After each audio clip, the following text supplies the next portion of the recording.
I'm Pat Pavelka. Today's activity is a center, and the center is called I Can Use It. The center has filled with pictures, and you'll see all the pictures around me.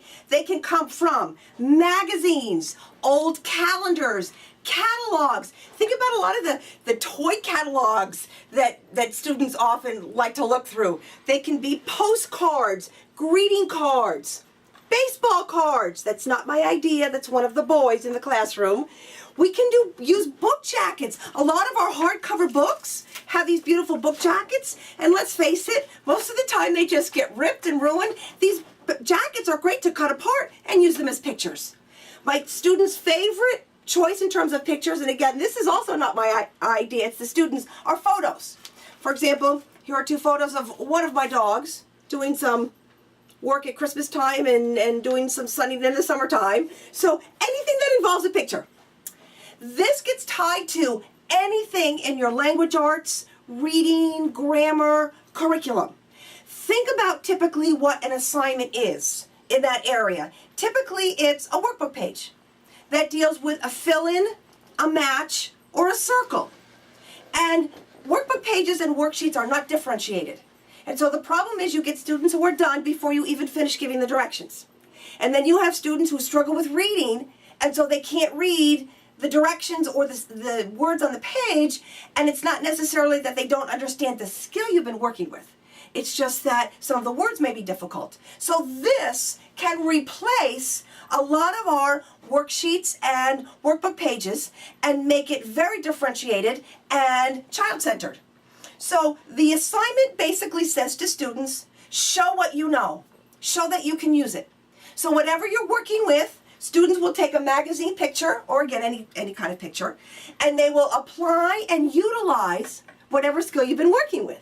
For example, here's a list in a language arts area. So let's use this picture right here. First thing, for example, let's say you're working with quotation marks. Students, and again, we'll use this picture as a sample, have this picture. You want them to give dialogue between the two dogs in this page. Now, you can also make it harder by saying you can't use the word said, and your dialogue has to include certain things. Parts of speech. So we'll go back to this. Give me 5 nouns that you see in this picture. Dog, chair, grass, nose, ear. Let's say you're working with verbs. Run, sit, breathe, bark, and see what will happen is the word run isn't necessarily here, but students look at this picture and they get the idea. So they think about dogs, what can dogs do?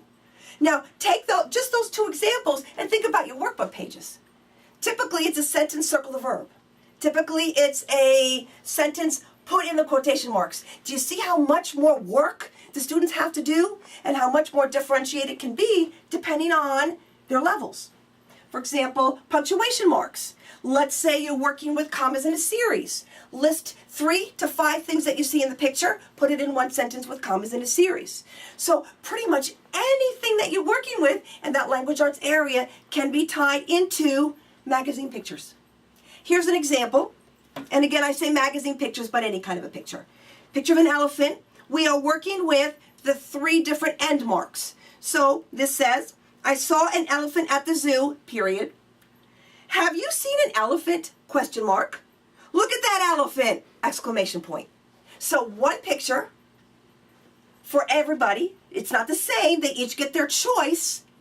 And then they apply and utilize whatever you're teaching. So if you have issues with kids spending too much time picking out pictures Monday morning, first thing they do is they pick 2 pictures for the week.